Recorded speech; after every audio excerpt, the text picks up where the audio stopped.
Il ne s'agit pas de savoir si, mais quand. Alors que les parlementaires s'apprêtent à ferrailler sur le projet de loi de finances PLF 2025.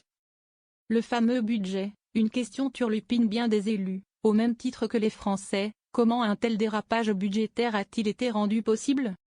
Pour répondre à cette question, plusieurs voix, d'Éric Coquerel à Éric Ciotti, se sont élevées pour lancer une commission d'enquête parlementaire sur les finances publiques du pays. 2 initiatives pour lancer une commission d'enquête. 2 initiatives en ce sens ont d'ores et déjà été lancées. À la demande de leur président Éric Coquerel, NFP, LFI. Les 73 membres de la Commission des finances voteront ce mercredi 16 octobre à 17 h sur la demande de l'attribution de compétences spéciales d'enquête. S'ils se prononcent en faveur, leur demande sera transmise à Yaël Braun-Pivet, la présidente de l'Assemblée nationale. Un président de groupe politique ou de commission peut alors s'opposer à la dite demande, ce qui entraînerait un débat à ce sujet en séance plénière de la Chambre basse.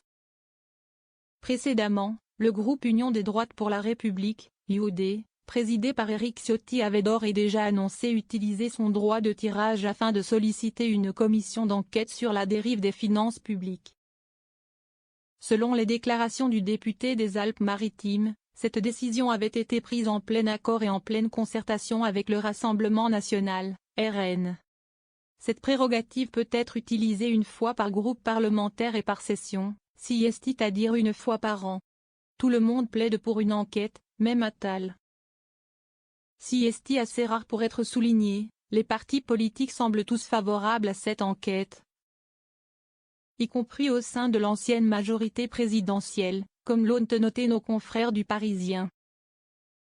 Philippe Brun, député socialiste de l'Eure et vice-président de la Commission des finances, fait notamment partie de ceux-là.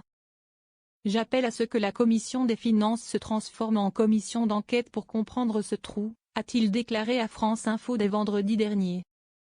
Il faut que Bruno Le Maire soit entendu, car un tel dérapage budgétaire, si du jamais vu dans notre histoire, a estimé l'élu. Même son de cloche, lundi, du côté de Gabriel Attal. L'ancien Premier ministre et président du groupe des députés Ensemble pour la République, EPR, a jugé positif que le Parlement fasse son travail d'évaluation.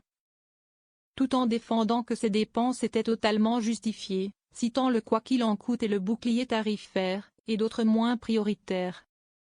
Ça fait 50 ans que la France dépense plus que ce qu'elle gagne, a toutefois tenu à souligner le député des Hauts-de-Seine. Même assentiment à droite de l'échiquier politique, du côté d'Horizon. Je ne vois pas comment je pourrais m'opposer à la création d'une telle commission destinée à éclairer le Parlement, déclare le député de l'Indre, François Jolivet, cité par le quotidien francilien. Initialement annoncé à 4,4% du produit intérieur brut, PIB, le déficit public devrait finalement dépasser les 6%, selon les déclarations de Laurent Saint-Martin peu après sa prise de fonction.